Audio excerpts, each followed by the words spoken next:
Good morning, ladies and gentlemen. Today is the 16th of August 2023.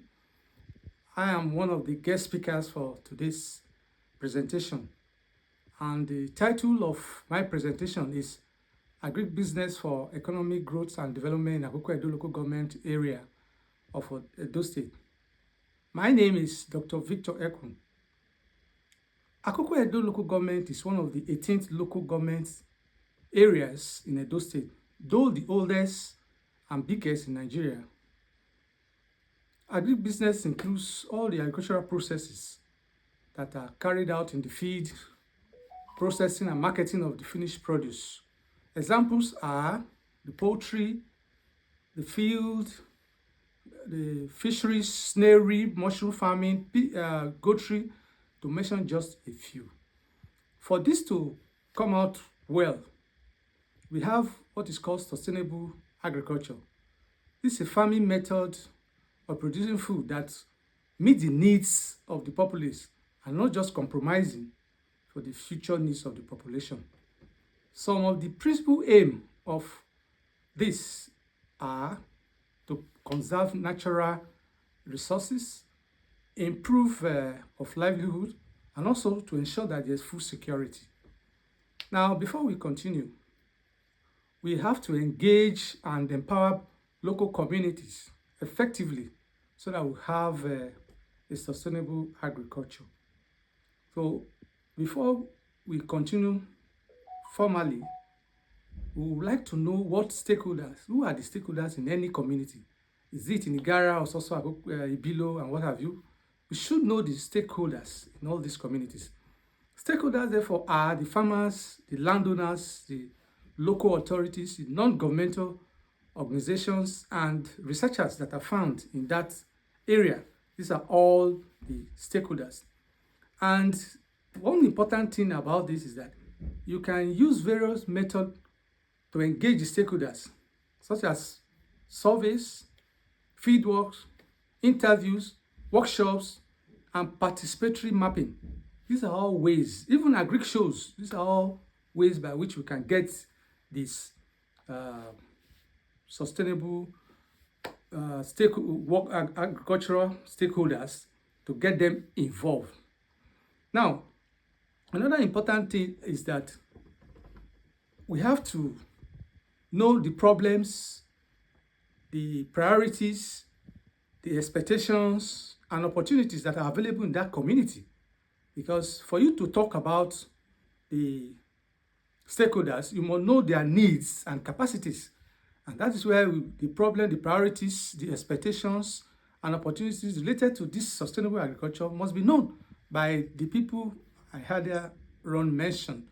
So that with this, you'll be able to evaluate the resources, their skills, the knowledge and practice that can contribute to that will not hinder the progress of the project. Therefore, with this, we'll be able to know the gaps and strengths of the local communities. This third thing here is to find solutions to their needs. How do we find solutions to the needs of the stakeholders? In the local community, you will get them engaged to co-design and co-implement solutions.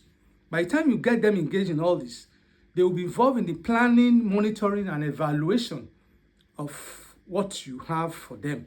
So when they are gainfully involved, they participate in whatever plans that you have, the plan of action and what have you, then you'll be able to know the areas that are relevant, appropriate, and acceptable to the community. Because they are involved, in your planning and design, you'll be able to get them involved, and then things will go smoothly. And then the next thing we do with our stakeholders is also to provide incentives and rewards them. And incentives can be in form of finance, it can be in form of social, environmental, or institutions. How? By sending them to some of the established institutions around, like University of Benin, University of Ibadan, International Institute of Tropical Agriculture, IITA, National Horticultural Institute at Ibadan too. These are all, they are spread all over the country. So you send them there so that will serve as a motivation in all that they are doing.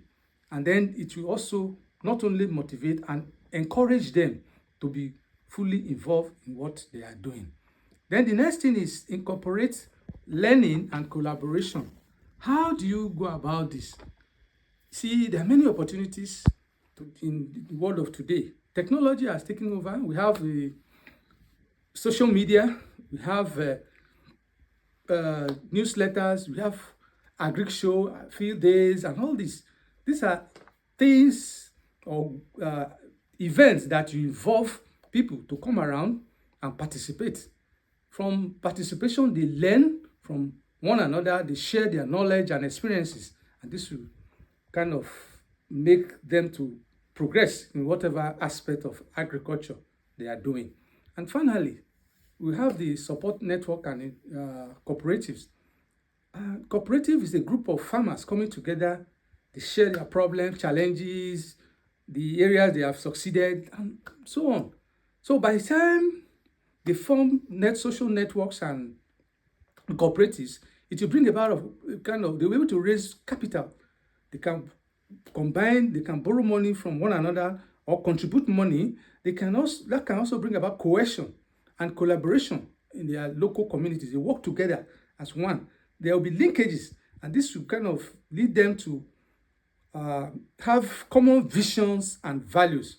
And these are all that will be geared towards movement, like a movement for them.